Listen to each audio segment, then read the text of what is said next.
I saw somebody on the Vectorworks community struggling with using cameras to create viewports. Hi, I'm Jonathan Pickup.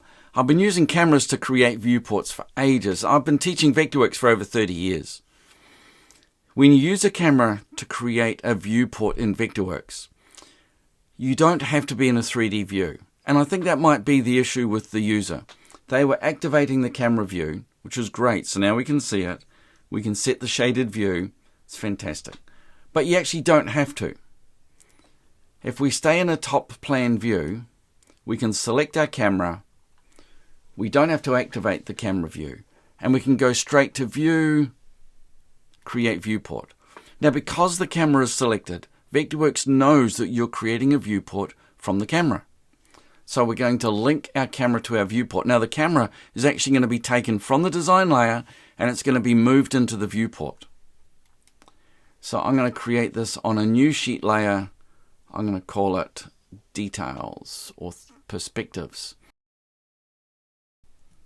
So I'm going to call this my kitchen views. And let's OK that. This is viewport number 1, so this is my living view. And I'm going to copy that, put that into my drawing label. We don't know what scale, so I'm just going to OK that. So I've now got my view. I'm going to change that scale. I want it a bit smaller than that. There it is there, 1 to 200 was about the right size, maybe a little bit more. Now you can't stretch a viewport like this. But I'm going to group this, and if I group it, then I can stretch it. Don't ask me why.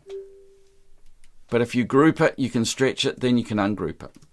So now what I'm going to do is I'm going to change my view. So I've got 2 views.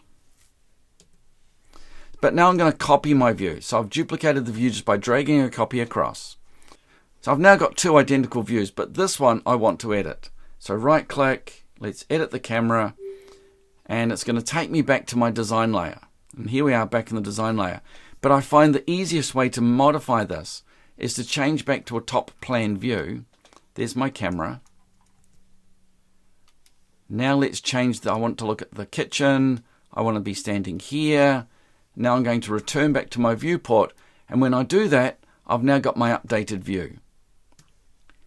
So let's select both of these. We'll change these to shaded and update. They should update reasonably quickly.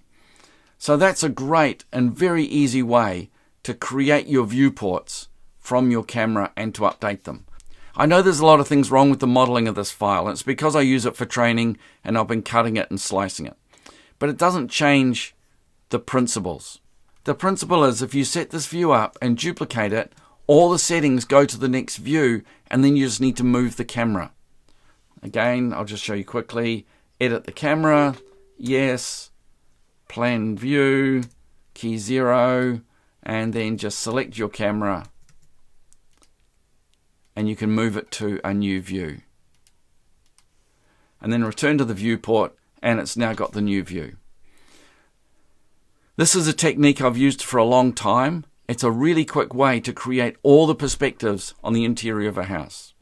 And if you need to modify that view, you just right click, edit the camera view, and you can use the option which is to fine tune the camera view. If this is just a little bit of a change, you can change it just a little bit using the fine tune.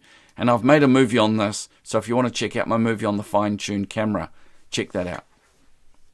Hey, thanks for watching. If you'd like to go into more detail on this, click on the link, join my community. I'll catch you there.